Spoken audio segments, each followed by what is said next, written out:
No vídeo de hoje eu tô com uma convidada super especial que vai tirar todas as dúvidas sobre nutrição pré e pós-operatória.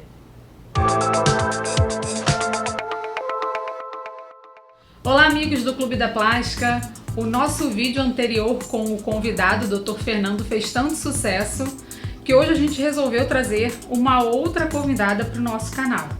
Eu vou conversar hoje com a Krishna. Ela é nutricionista especializada na parte clínica, desportiva e ortomolecular. Para quem não conhece, ela é minha irmã e trabalha comigo diretamente no consultório e também com o Dr. Daniel Facioli, preparando os pacientes tanto no pré-operatório quanto ajudando na manutenção do pós-operatório. Então eu apresento a vocês a Krishna. Vamos bater um papo sobre nutrição, uma dúvida muito comum de todas as pacientes. Muito obrigada por ter vindo ao nosso canal. Pra gente é um grande prazer. Eu sou meio suspeita para falar porque é uma profissional muito competente, que eu confio demais e que eu acho que vai acrescentar muito no nosso canal e nas nossas informações. Eu que agradeço, é um grande prazer estar aqui falando com vocês sobre um assunto que eu amo, que eu domino, né? Eu já tenho quase 14 anos de formada, milhares de pacientes atendidos e é sempre muito bom falar desse assunto tão importante para várias questões, não apenas para cirurgia, mas como para o nosso dia a dia, né? Para complementar a felicidade e saúde. Espero que vocês gostem. Então vamos para o nosso bate-papo. Muitas pacientes chegam no meu consultório querendo realizar uma cirurgia plástica. E eu percebo que elas possuem um peso que dificultam a realização dessa cirurgia, ou por sobrepeso ou por obesidade. E muitas vezes eu indico uma nutricionista ou eu mando o paciente para o seu consultório para que possa serem tomadas as orientações necessárias nesse pré-operatório. Então fala um pouquinho para a gente sobre a paciente que deseja operar e está com sobrepeso ou obesidade. Quanto maior o peso a ser perdido, o paciente tem que procurar com maior antecedência para que a gente consiga criar estratégias, eu conhecer melhor a alimentação, o perfil alimentar desse paciente e definir ali uma forma dele conseguir esse objetivo e conseguir realizar o sonho da cirurgia plástica. Então, se você tem bastante peso a perder, me procure ou procure um nutricionista o quanto antes, 6 meses, 8 meses ou até um pouco menos, caso você tenha decidido operar. Decidiu operar, procurou a doutora Lick ou o doutor Daniel e eles encaminharam para o nutricionista, não perca tempo. Quanto mais tempo ele nos procurar, mais sucesso a gente vai ter. Tá? Esse emagrecimento não é importante só para a doutora Lick poder trabalhar melhor. A gente vai falar um pouquinho sobre isso, né? O que facilita o trabalho dela quando o paciente consegue diminuir o percentual de gordura, mas também pela diminuição dos riscos que o emagrecimento causa. Por exemplo, um paciente com um sobrepeso importante ou obesidade demora mais tempo, né? O tempo operatório é maior, logo as chances de sangramento são maiores. Então, quando o paciente perde peso, a gente diminui esse tempo cirúrgico e isso é muito bom. O paciente tem maior controle da respiração, da oxigenação, da circulação sanguínea, da própria hipertensão arterial ou da glicemia, né? Quando o paciente está gordinho, geralmente ele tem síndrome metabólica, ele está com a pressão arterial descompensada, glicemia elevada. Uma glicemia elevada não só tem riscos por conta de saúde, acidose, mas também pela cicatrização. Um paciente diabético não cicatriza bem e a gente tem que controlar essa alimentação para baixar essa glicose. E além disso, os pacientes que conseguem perder peso, eles têm redução da gordura visceral. O que é gordura visceral? É uma gordura que fica abaixo do músculo, em volta dos órgãos. Eu vou dar um exemplo claro. Alguns pacientes procuram a doutora Lick, o doutor Daniel e até a mim falando: fiz uma abdominoplastia, mas a minha barriga ainda está abaulada, ainda sinto um estufamento. Por quê? Os cirurgiões plásticos, eles vão retirar a gordura que estão por cima do músculo, né? Por cima da diastase, independente do modelo cirúrgico que vai fazer, seja lipoaspiração, abdominoplastia, tem um lugar que a cânula consegue alcançar. A gordura visceral, que é a gordura que fica em torno dos órgãos, ela não é atingida, ela não é alcançada pela cânula. essa gordura só sai se o paciente emagrecer através de dieta, de exercício físico. Então, muita gente vem no consultório, seja para mim, seja para os cirurgiões, reclamando disso, seja no pós-operatório imediato, com 2, 3 meses, ou um pouquinho mais tardio, e eu percebo que é exatamente isso. Quando a gente faz a prega cutânea, né, que é a pega dessa gordurinha, a gente vê que é mínima, mas a gente vê que existe uma gordura intra-abdominal, que é a gordura que está em torno dos órgãos. Então, quando o paciente emagrece através de uma boa alimentação, de mudança de hábito, a gente tem essa diminuição e o resultado fica perfeito, né? Além disso, quando o paciente emagrece, tem uma sobra de pele favorável ao cirurgião. Muitos me pedem, ou até muitos pacientes me procuram assim: Cris, meu médico falou que eu tenho que ficar com sobra de pele. Às vezes nem entende muito, né? O que é uma sobra de pele? O paciente diminuindo a quantidade de gordura por baixo da pele, claro, vai ter uma sobrinha, né? Vai ter tipo um esvaziamento dessa pele, e o cirurgião consegue tanto deixar suas curvas mais anatômicas, como também posicionar a cicatriz de forma melhor, né? Muita gente que não perde muito peso, tem pouca pele, fica uma cicatriz mais alta, enfim. Então é muito importante, a pessoa não sabe o quanto diferente que fica, né? Quando ele consegue emagrecer e esvaziar um pouco essa pele, para o cirurgião poder otimizar ali o contorno corporal, ficar mais anatômico.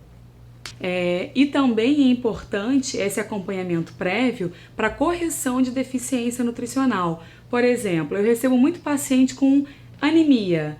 Cris, eu tô com anemia, eu tenho que melhorar minhas taxas de ferro, por exemplo, para poder operar, para fazer uma cirurgia mais segura, e a gente não consegue reposição desse mineral, seja com alimentação, seja com reposição de vitaminas e minerais, de um mês para o outro, né? O corpo precisa assimilar e absorver esse mineral para preparar e subir a taxa de hematócrito, hemácia, enfim, a série vermelha do paciente.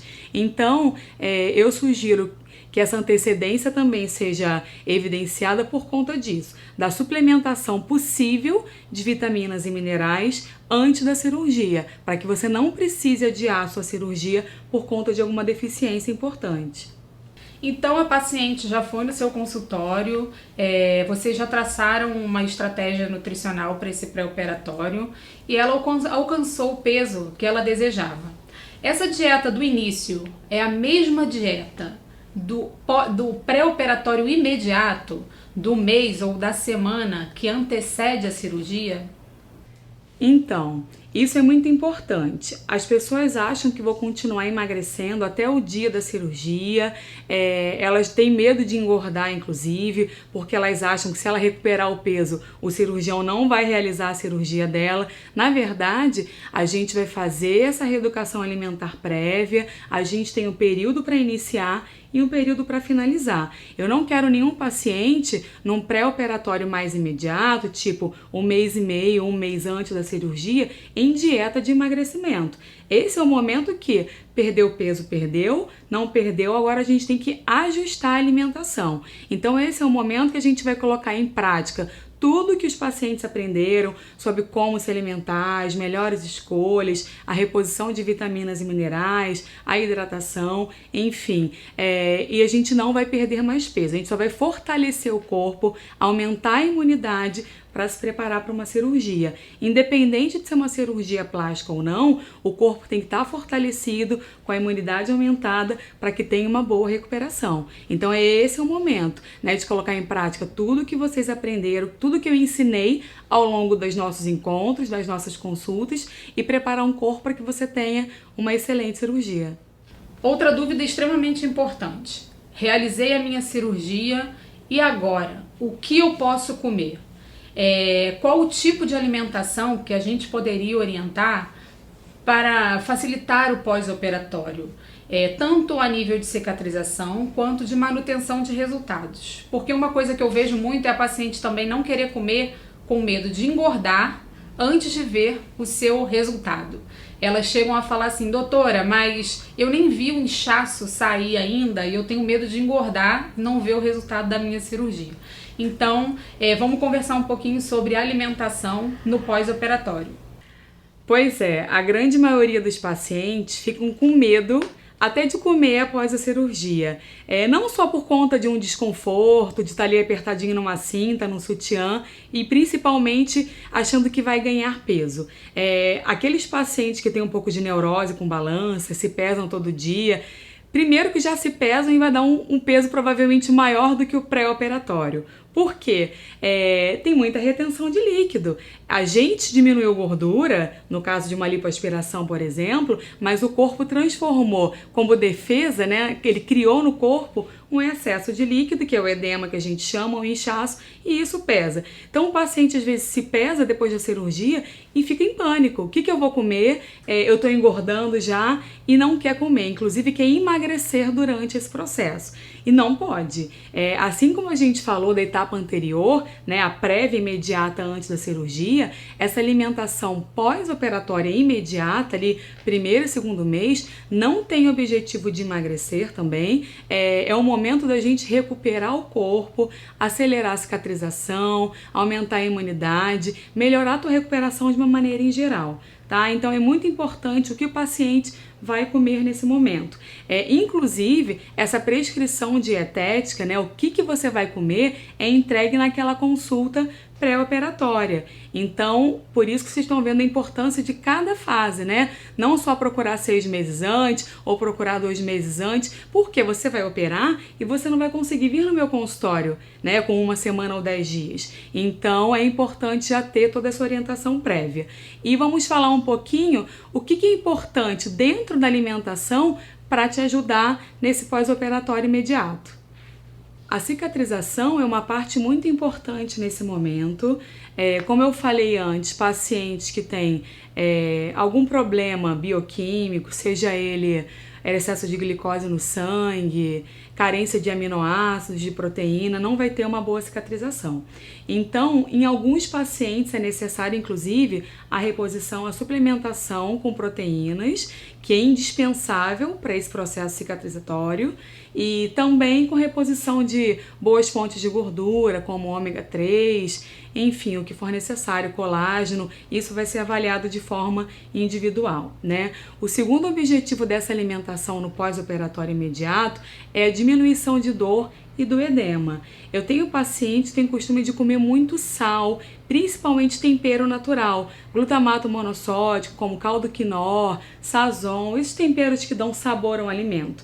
Esses alimentos retêm muito mais os líquidos do corpo. Imagina você, já vai estar retido com a própria cirurgia, né? As próprias manobras da cirurgia já fazem o corpo criar esse líquido.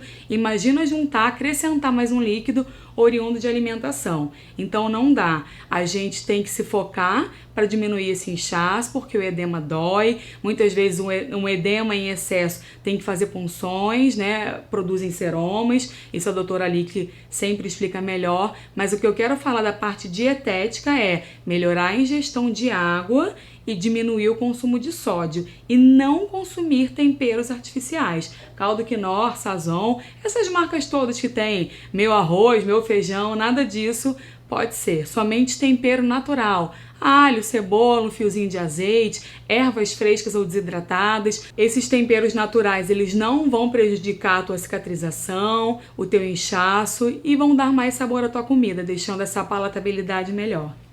Além disso, muita gente reclama de intestino preso. No pós-operatório imediato, principalmente a primeira semana, a segunda semana, o paciente não consegue evacuar.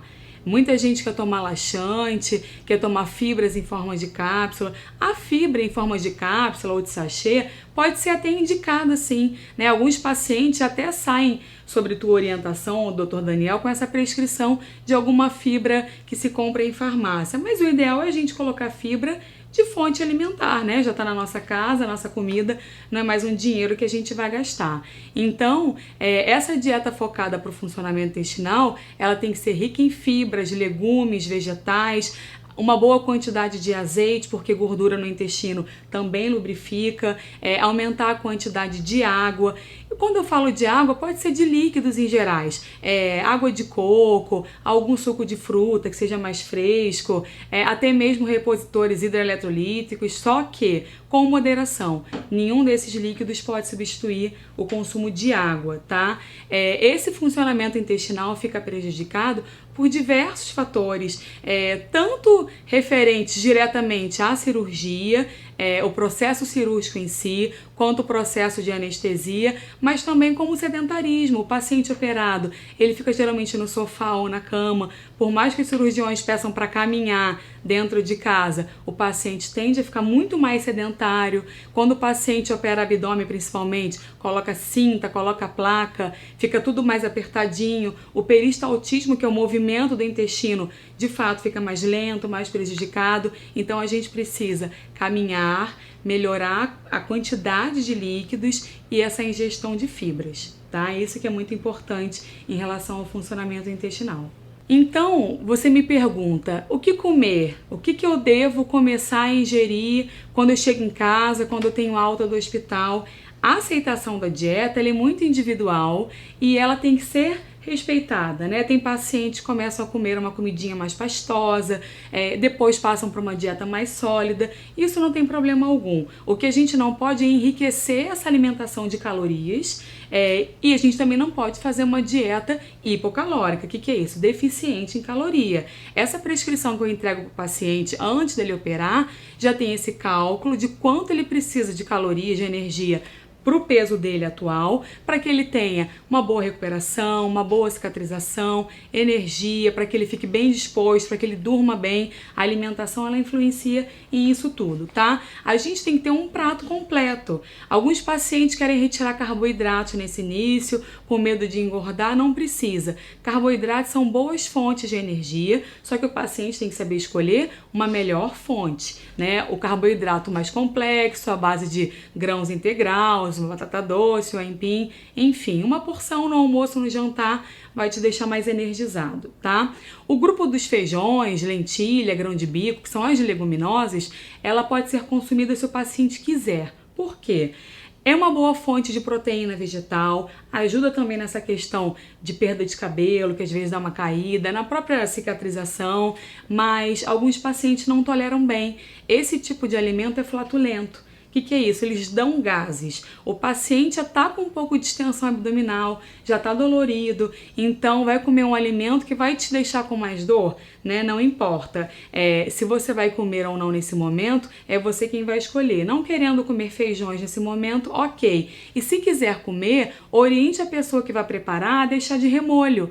Da noite para o dia, coloca lá os grãos e troca a água até fazer umas 4 ou 5 vezes, que vai diminuir bem essa substância que gera essa flatulência, tá? O grupo da proteína animal, as carnes brancas, vermelhas, os ovos, ajudam nessa cicatrização, são indispensáveis. Inclusive quem é vegetariano ou vegano tem que fazer uma reposição de aminoácidos, de vitaminas do complexo B pós-operatório para não ter essa deficiência, e come de forma grelhada, carnes magras, ovos cozidos em forma de omelete, que vão dar saciedade também. E o último grupo principal são as saladas e as verduras, os legumes, porque são fontes de fibra, tem pouca caloria, deixa a gente saciado e forma um gel no estômago e no intestino para facilitar amolecer essas fezes. Então é muito importante fazer sempre esse prato bem colorido e bem completo.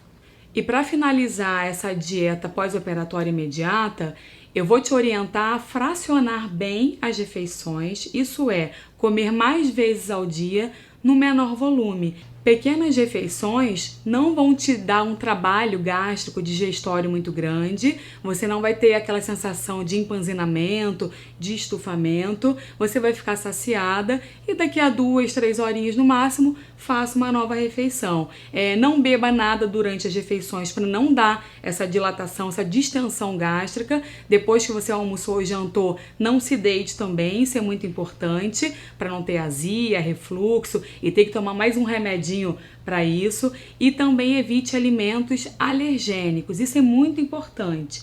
Eu falo para o paciente, muito cuidado com alimento cru, comida japonesa, né? Se tem algum verme, alguma bactéria, pegar uma infecção intestinal nesse momento seria péssimo, né? Pelo excesso de peristalse que isso vai causar. Uma salada mais higienizada, imagina, é super perigoso. E também os alergênicos em geral, como por exemplo camarão, amendoim, crustáceos em geral, carne de porco ou aqueles alimentos que você já sabe que não reage bem. Alguns pacientes que têm intolerância à lactose, uma intolerância à lactose comprovada por exame ou não, somente sintomática, também é bom evitar. Se você acha que ao consumir leite e iogurte ficam com a barriga distendida, diminua ou consuma alimentos nesse momento lact-free, que são aqueles que são sem lactose. Pelo menos não vai te dar, não vai piorar esse estado de distensão gástrica ou abdominal. Bom, e como eu falo para todos os pacientes, que não usem a cirurgia plástica como a sua estratégia de emagrecimento. Ela é sim muito importante, mas que precisa de uma manutenção, tanto um preparo pré-operatório para que a pessoa saiba o que comer, tanto antes quanto depois da cirurgia. E a manutenção é extremamente importante para que a paciente não tenha jogado seu dinheiro fora e opere e ache que acabou por ali. Por que não? Porque pode engordar novamente e isso eu falo para todas elas. Precisa da manutenção. Então, como é feita essa manutenção de peso no pós-operatório? Passado esse momento operatório mais imediato, entra a parte principal de todo esse processo, que é a manutenção do peso. Eu recebo alguns pacientes com 6 meses, inclusive, de pós-operatório, com um bom reganho de peso. Por quê? O paciente, ele se olha no espelho, ele tá vendo que o corpo tá legal, tá com uma barriga chapadinha, ele acha que ele não precisa, por exemplo, fazer exercício físico, O paciente tá com o corpinho todo em cima e acha que pode controlar apenas através de alimentação. Então, se esse paciente no final de semana ou num evento deu uma jacada, comeu alguma coisa mais calórica, enfim, começou a mudar hábito alimentar, a trazer para o seu dia a dia mais calorias e não está tendo nenhum tipo de exercício para fazer esse gasto, o paciente vai começar a reganhar peso e reganhar um peso de forma progressiva. Então, a primeira coisa que eu falo é que além de manter aqueles hábitos alimentares bons que eu ensinei anteriormente, tem que começar a movimentar o corpo. Vocês liberam geralmente o exercício depois de 2, 3 meses e o paciente não pode mais largar isso como hábito de vida, Além disso, uma coisa que é interessante que eu observo muito é em relação à autoestima. A paciente ou pacientes que operam ficam com o corpo legal e começam, inclusive, a socializar mais, a sair, ir para as noitadas, ir para eventos e começam a beber bebida alcoólica com mais frequência ou com maior volume, O álcool é uma caloria vazia, ele faz o paciente ganhar peso, seja de cirurgia ou não. Qualquer um paciente que bebe demasiadamente vai ter um ganho de peso acrescido de problemas, hepáticos e outros que a gente não vai falar aqui, mas eu quero que você atente a isso. Tá com autoestima legal? É isso que a gente quer, que você fique feliz com o corpo, se curta, que saia, Curta os amigos, o namorado, o marido, a esposa, enfim, mas que evite bebidas alcoólicas, Beba uma água com gás, um refrigerante zero, um suco de fruta, ou a própria água em si, porque eu observo, isso não é mito, que muitos pacientes começam a reganhar peso por conta desse excesso de álcool, tá? É mito, gente, essa história que o paciente operado não engorda. Ah, Cris, é verdade que nunca mais a minha barriga vai voltar a engordar? Claro que vai voltar a engordar, a minha mama não vai crescer mais? Vai crescer sim, A doutora Lick, o doutor Daniel, na cirurgia plástica, retira as células de gordura daquele local, mas o corpo cria novas células de gordura. Quando a gente come mais calorias do que deveria, isso vai ser transformado, depositado no corpo em forma de gordura, tá? Então não jogue a sua cirurgia no lixo. A cirurgia plástica não é uma cirurgia para emagrecimento, ela deve ser encorajada sim, tanto para homem quanto para mulheres, mas a pessoa, depois de atingido o peso, o corpo legal, deve cuidar muito mais de si do que cuidava antes. Agora você tem um novo corpo para poder cuidar e chamar de seu, Então a gente não pode jogar nosso tempo e nosso investimento fora. E vai ser feliz, Depois de você conseguir realizar esse sonho, o paciente tem que fazer tudo direitinho. Bom, então muito obrigado, foi ótimo o nosso bate-papo. Acho que até eu mesma já aprendi muito mais coisas nessa nossa conversa. Espero que todos os nossos pacientes e as pessoas que acompanham o nosso canal tenham conseguido usufruir bastante de todas essas informações. Então, muito obrigado, volte mais vezes, porque com certeza vai ser um grande prazer. Que bom, obrigada pelo convite, foi um grande prazer estar aqui com vocês, falando desse assunto, e sempre que quiserem, se quiserem perguntar, deixem suas dúvidas aqui, que eu volto para responder também aos posts, e agradeço a você, Dr. Daniel Facioli, e a todo mundo que acompanha o Clube da Plástica. Pessoal, espero que vocês tenham gostado. Nutrição é um assunto extremamente importante que eu falo para todas as minhas pacientes no consultório. Então, quem gostou, curte aí nosso vídeo, divulguem para os colegas, porque isso acaba sendo muito importante na vida de todo mundo. E em breve, mais novidades para vocês.